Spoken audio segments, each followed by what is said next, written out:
I'm back with some TV reviews from shows that I just caught up on this week. Like and follow for more before we get into that. So yeah, let's jump right into this.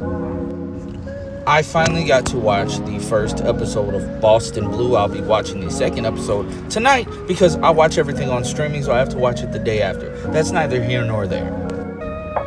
I just binged all of Blue Bloods from May up until, last week. It took me a while. Because I can't stay up and watch TV all night. But I thoroughly enjoyed the show. I was seeing clips on TikTok, and it really made me want to watch it. So me and my wife, we set aside the time. We sat down. We started on this journey.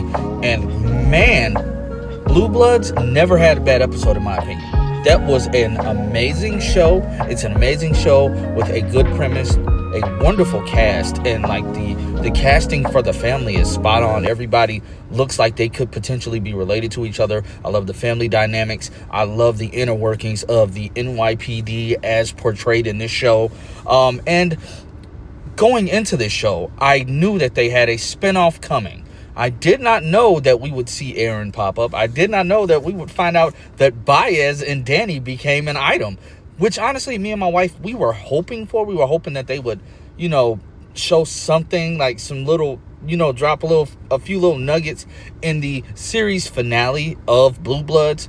Also, rest in peace to Officer Padilla, Eddie Janko's partner. They did not have to kill him off in the final episode. They did not have to do that. I hate that they did that. But Boston Blue, the first episode is a welcome addition to this universe, I guess you can call it. I really hope that we get to see characters like Frank and Grandpa and Nikki come visit Danny and come visit Sean, who was recast for this. I hope we get to see them come to Boston or them go back to visit New York. I really hope we get to see that. I can't wait to tune into the second episode today. So yeah, all in all, I love Blue Bloods. I love Boston Blue. I love the new cast of characters for Boston Blue. I love this new family that we're getting introduced to. It's really cool, and I can't wait to see more.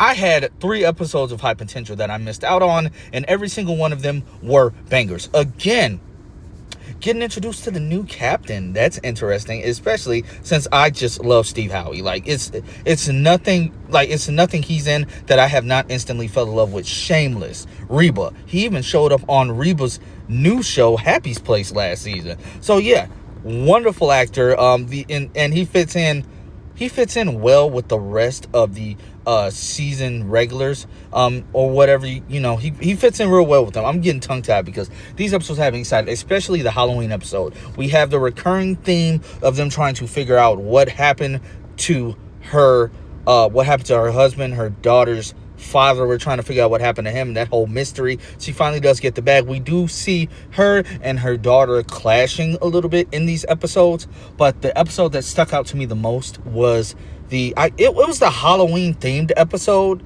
It's basically this dude is being taken advantage of, ends up dying because he gets drugged by his medium that he trusted, but they were only doing that because she found a mark. She found a rich dude who was basically going out of his mind. But the jump scares in this episode alone were amazing, and that's what I love about High Potential. They have some amazing things that they do with their cinematography and their set design. And yeah, if you haven't seen that episode, please go check it out. It is really, really, really good. And shout out to Javicia Leslie's Daphne. She was really into the whole Halloween story, the ghost story of the episode that it was centered around. And I can appreciate that. I thought that was really, really cool. 911.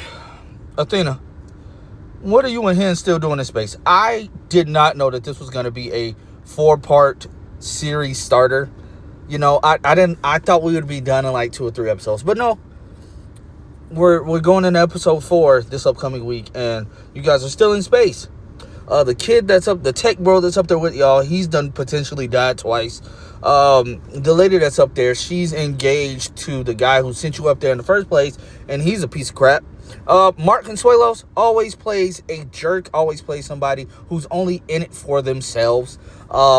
It's no other way around it. I tried to give you the benefit of the doubt, but it's no other way around it. But it's interesting to see the disaster that's happening, all the debris, the satellite debris falling from the sky.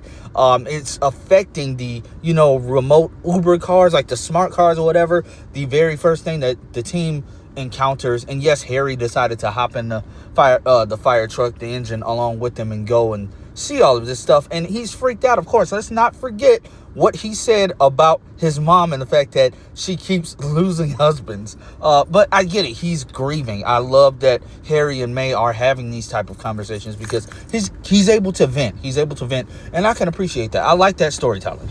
It's just, you're telling me that Bobby needing to die for realism, but yet you have satellite debris falling out the sky. They're doing amputations underground in a tunnel that's filling with water. Some things are just kind of hard to wrap your mind around. Bobby not dying after being in all that trouble, that was not hard for me to wrap my mind around. That's just me, though. Again, if I go back to Blue Bloods, the entire show went past and only one Reagan died. And you want to know why? It's because he died before the show started. None of the other Reagans, yes, they were maimed, they were shot, they were injured, they were put in the hospital, but they didn't die. Why? Because that's still realistic. Like, come on. Them going to space, them handling what they're handling right now is not realistic. Dog, shrapnel fell from the sky and just pierced this dude's temple, and he lived. You should have died on impact from that. But that's just me. I don't know. Maybe I'm tweaking. That's just me, though. That's just me. But, guys, yep. Just some of the shows that I got to catch up on. I'll be keeping you abreast of. Oh, also, I caught up on Abbott. Abbott Elementary. And Abbott never misses for me. It never misses. Especially the episode where they went to the Phillies game. Top tier comedy all around. Quinta Brunson, you're a comical genius. This show should never be canceled. Never, ever, never, never, ever. Like, come on. But, guys, let me know what shows did you watch this week, and let me know what you thought about them. Like and follow for more, and if you're on YouTube, subscribe.